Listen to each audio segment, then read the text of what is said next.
मंडळी, आज सुद्धा आपण बाप्पाच्या आवडीचा मोदक बनवणार आहोत, तर तो म्हणजे भोपळ्याचे मोदक। चला तर मग सुरू करू। नमस्कार मंडळी, शोभा किचन रेसिपी या आपल्या YouTube चॅनलमध्ये आपल्या सर्व खवयांचं स्वागत आहे। चला तर मग सुरू करू।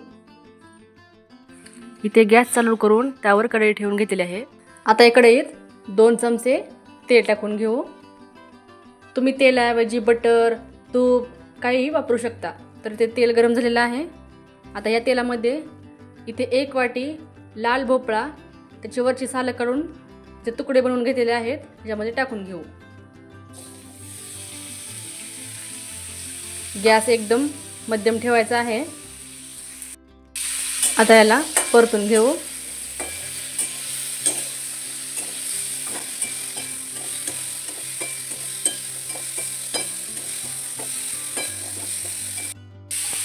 आता इथे भोपळा परतून झालेला आहे। आता त्याच्यावर ताट झाकून याला 4 मिनिटे वाफवून घ्यायचं आहे। तर इथे 4 मिनिट झालेले आहेत। आता आपण झाकण काढून घेऊ। तर हे बघा, भोपळा आपला वाफवून झालेला आहे। हे बघा, आणि याला वास सुद्धा मस्त येत आहे। आता आपण गॅस बंद करू आणि या ताटामध्ये काढून घेऊ। तर आता आपण गॅस चालू केलेला आहे आणि याच कढईमध्ये 2 चमचे तेल टाकून घेऊ। आणि आता तेलामध्ये इथे 3 चमचे चाळून घेतलेला मैदा आहे हा टाकून घ्यायचा आहे। आता ह्याला थोडंसं परतून घेऊ। आता यामध्ये 1 छोटी वाटी चाळलेलं गव्हाचं पीठ टाकून घ्यायचं आहे। आता हे चांगलं आपल्याला खरपूस भाजून घ्यायचं आहे। गॅस मध्यमच ठेवून हे भाजून घ्यायचं आहे।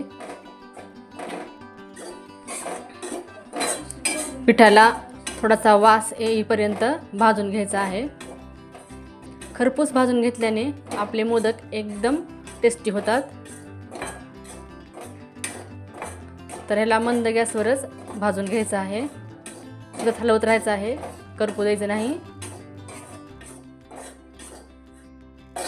तर इथे पिठाचा हलकासा कलर बदललेला आहे, ह्याला चांगला कलर आलेला आहे।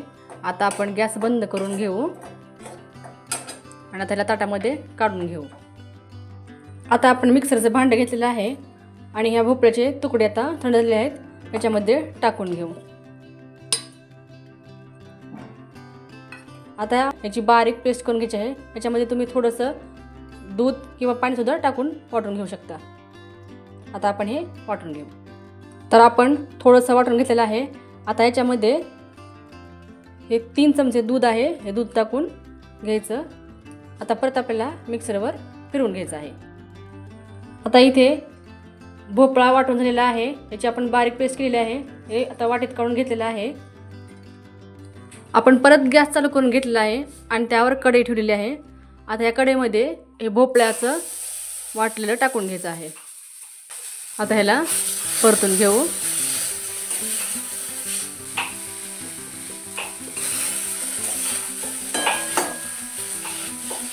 आता याच्यामध्ये 3 चमचे साखर टाकून घ्यायची आहे। साखर थोडी कमी टाकायची आहे, कारण हा लाल भोपळा थोडासा गोडसर असतो। आणि आता चांगलं हे मिक्स करून घ्यायचं। तुम्हाला जर गोड जास्त आवडत असेल तर तुम्ही ह्याच्यामध्ये तुमच्या आवडीप्रमाणे साखर टाकू शकता। आता ह्याला चांगलं हलवून घ्यायचं। आता इथे परतून झालेलं आहे, साखर पण याच्यामध्ये चांगली विरघळलेली आहे। आता याच्यामध्ये आपण जे पीठ भाजलेली होती त्याच्यामध्ये टाकून घेऊ। आता हे परत एकदा चांगलं मिक्स करून घेऊ।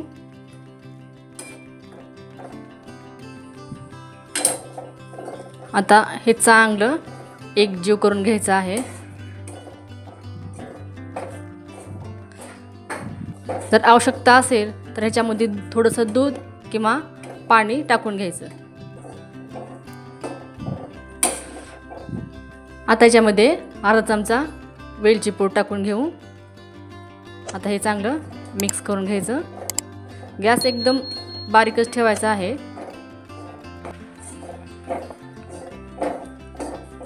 आता ह्याच्या गाठी फोडून घ्यायच्या आहेत. जेव्हा जेव्हा दरवर्षी गणपती गौरी येतात त्यावेळेस बाजारामध्ये भोपळा उपलब्ध असतो. तर अशा प्रकारे आपण पौष्टिक भोपळ्याचे मोदक, लाडू सुद्धा बनवून खाऊ शकतो. तर हे चांगलं मिक्स करून घेऊ. आता इथे आपलं हे सारण व्यवस्थित परतून झालेलं आहे. आता आपण गॅस बंद करून ह्याला ताटामध्ये काढून घेऊ. आता आपण हे सारण एका ताटामध्ये काढून घेतलेलं आहे. आता ह्याला पसरवून घेऊन थंड करून घ्यायचं आहे. आता इथे आपलं सारण थंड झालेलं आहे. आता हे चांगलं हाताने मळून घेऊ. आता इथे हे सारण मळून झालेलं आहे. आता आपण हाताला थोडंसं तेल लावून घेऊ.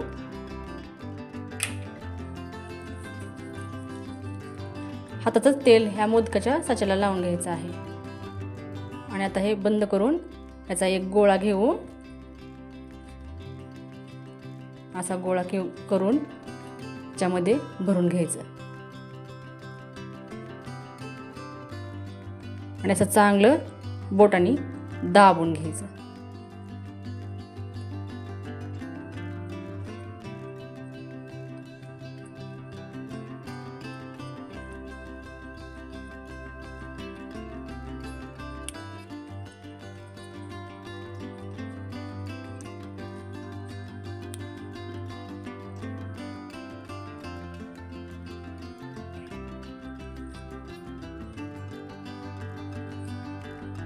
तर हे बघा, अशा प्रकारे भोपळ्याचे मोदक बनवून तयार आहे.